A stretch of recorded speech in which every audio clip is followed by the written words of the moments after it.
आप जानते हैं कि जब हम कोशिश करते रहते हैं तो क्या होता है?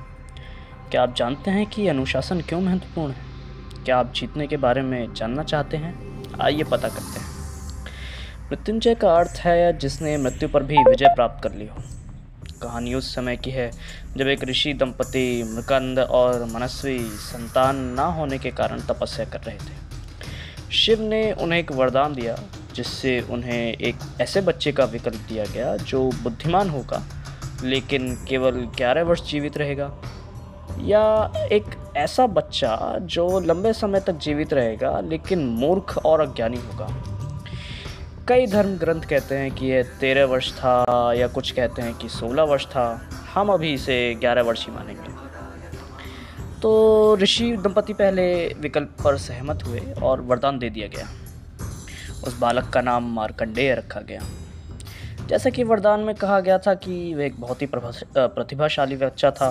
उसने बहुत ही कम उम्र में सभी वेद, उपनिषद और अन्य धर्म ग्रंथों को कंठस्थ कर लिया।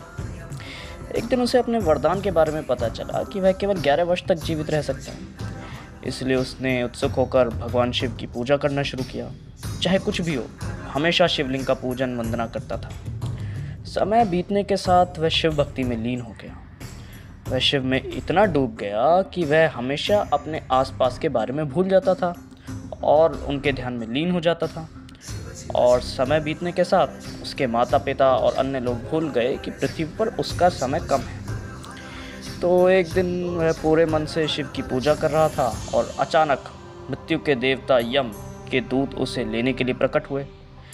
वो उसकी ऊंची आध्यात्मिक आभा के कारण उसे ले जाने में असमर्थ थे। तो यम स्वयं आए। उनके डर से छोटे मार्कंडेय ने लिंगम को गले लगाया और मदद के लिए शिव का नाम पुकारा। यम ने मार्कंडेय के चारों ओर अपना फंदा डाला जो लिंगम के चारों ओर भी फैल गया।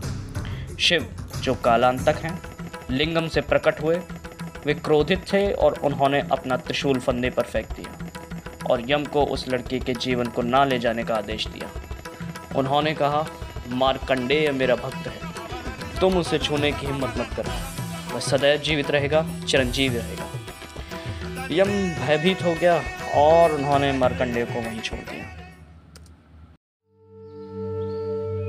उस घटना के बाद मार्कंडेय ने शिव के प्रति अपनी पूजा और प्रेम जारी रखा और उसके कई वर्षों के बाद मार्कंडेय पुराण सहित कई ग्रंथ उनके द्वारा लिखे गए। मृत्युंजय मंत्र भी उन्हीं का ही दिया हुआ है जिसे यहाँ सभी लोग जानते हैं। उन्होंने अधिकांश लोगों द्वारा की जाने वाली पूजा के तरीकों को भी सही किया गया। इस कहानी से हमें मार्कंडेय की निरंतरता और शिव के प्रति उनके प्रेम के बारे में भी पता चला। तब भी जब शिव स्वयं प्रकट हुए और उनके लिए मृत्यु को चुनौती दी। यही वह चीज़ है जो हमें मार्कंडेय से सीखने की ज़रूरत है, अनुशासन। अनुशासन किसी समय अवधि के लिए नहीं किया जाता। प्रतिदिन कुछ करना अनुशासन नहीं है। अनुशासन का मतलब है कि आप ऐसा कुछ करते हैं जो आपने तय किया है, चाहे वह आपको पसंद हो या नहीं, या परिस्थितियाँ कैसी भी हों। यदि बारिश होती है तो आप उसे करते हैं, बिजली नहीं है तो आप उसे करते हैं, यदि तूफान आता है तो आप उसे करते हैं। नहीं, पर जब आपके घर में पानी भरा हो तो आप असल में कुछ नहीं कर सकते।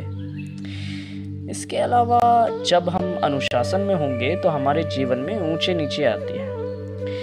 वास्तविक अनुशासन किसी भी समय विचलित नहीं होता।